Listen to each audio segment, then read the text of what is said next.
Good morning, friends, and welcome to the last day of our Cozy Wrap Sew-Along. Today we'll be creating the tie and showing it off. On the first day, I didn't actually cut the ties on the video, I realized afterwards, but the ties are measurement pieces in the pattern and in the tutorial, as well as pattern pieces. You should have 4 pieces for the tie, all the same length. So I've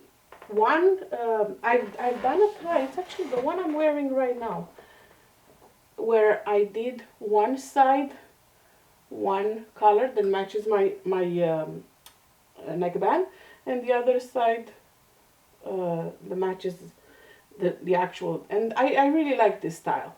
So for this it's all the leopard print, but keep in mind, if you want to a little more versatility, you can definitely do 2 different fabrics for the tie.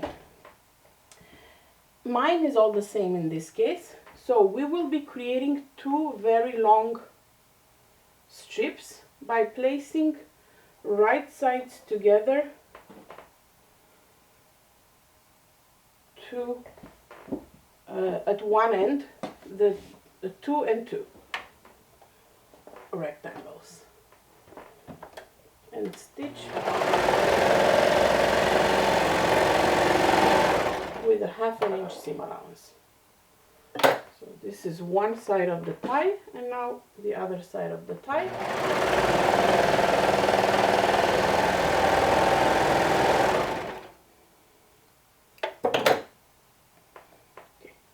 Open one side of the tie and place it right side up, and then open the other tie and place it right side down, matching the center seam we just created right now. And I like to put my seam allowances on opposite sides. So if on this side the serger thread goes this way, then on the back it goes the other way. This will help you reduce bulk. And I'm going to be taking advantage of the fact that this fabric is brushed and it sticks to itself, to not use so many pins. Let's see, if I just tap it, it sticks to itself. It's so cool because it's brushed. The only place I'm going to put a pin, actually 2, is just to remember to leave an opening. We'll be sewing all around this long rectangle and the 2 sides, and then we'll be turning it inside out. But I need to remember to leave an opening, and that's something I definitely forget sometimes. So for that reason, I'm going to put 2 pins. I'd like to leave the opening in the back, but not exactly on the seam. Again, to not add extra bulk. So like here, maybe like 3 inches opening, this will be my opening. You know, not exactly on the seam, but not too far in the front. So let's start stitching.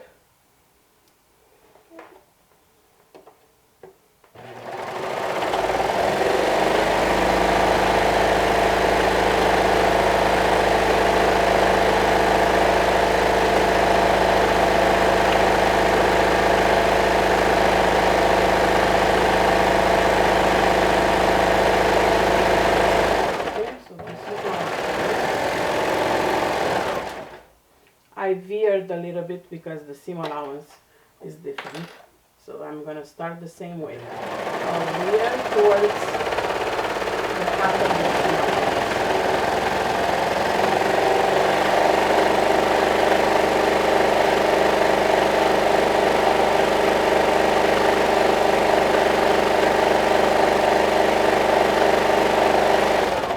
And when you reach the end, you have a few options.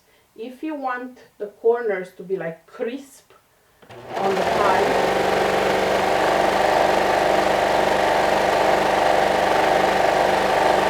you basically need to stitch, and then clip the corner on the diagonal so it's crisp. I like to round it up a little bit just because it makes my life easier. So I won't stop stitching. I'm just rounding up the corner a little bit, and the other one. This way I'm sewing in a big loop. So see, my corner is rounded. It's not a big deal. You could also cut it like on a diagonal. This way there will be like a V when you turn it. You can get creative with the fly.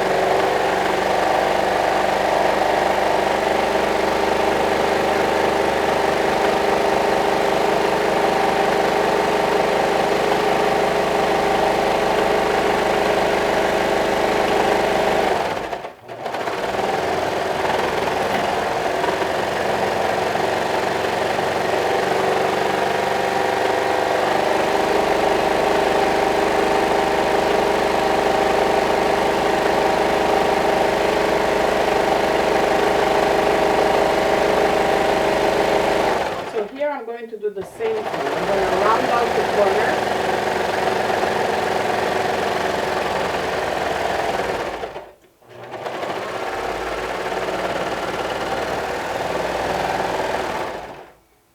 And that's it. Go ahead and give it a good press. And now we'll turn it using your favorite turning tool. Mine is by far this easy turner. I got this from So Sweetness, I believe. She used to sell them on the website. I don't know if she does anymore, but you definitely should check it out. So you simply slide.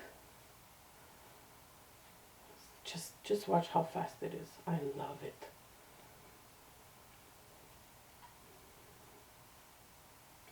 No dowels, no nothing.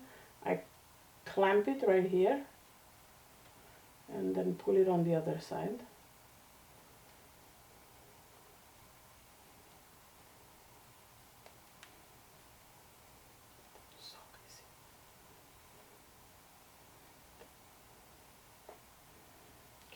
So when I get to the opening, again,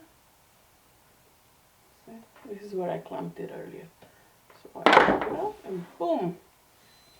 Super easy. Okay, we'll do the same thing on the other side.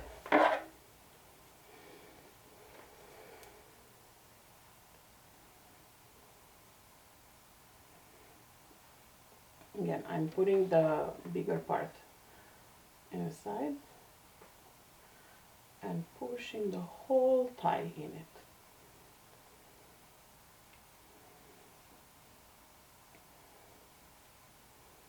Okay. Clamp it and put it on the other side.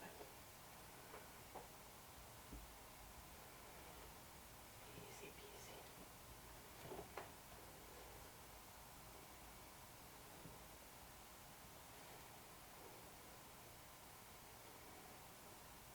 Okay, so when I reach the other side, oops, you don't want to poke through it. There you go. So now my tie is ready. I encourage you to give it a good press and then stitch the opening closed, and you can be all done. If you like, you can top stitch it using your favorite top stitching method, whether it's a cover stitch or a zigzag stitch. You don't really need the elasticity on the tie because it's long enough, it doesn't need to stretch. So you can even use a regular straight stitch. But basically you need to close this. So I'm gonna go ahead and press it, because I think that's way more important than top stitching it all. Because once you've pressed it, it will basically stay by itself. You'll see. So let me go give it a good press and then I'll show you. Alright my lovelies, I am back. I've pressed the tie on both sides, closed the opening. I can't even tell where it was. Oh, here. This is where the opening was. I just closed it, just those few inches. I didn't top stitch all around.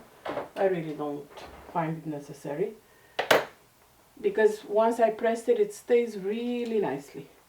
So this is my tie. Now what you want to do is take your tie and pull it through the tie openings we've created from the back. So the front of the ties will go in the front, but the back of the tie will be on the inside. This way your cardigan will be loose on the back.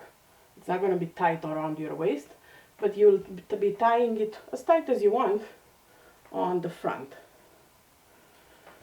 So this is your finished cozy wrap. See, the inside has the belt and the outside will be tied in the front. So this is it. Thank you so much for joining me this week and sewing with me a cozy wrap.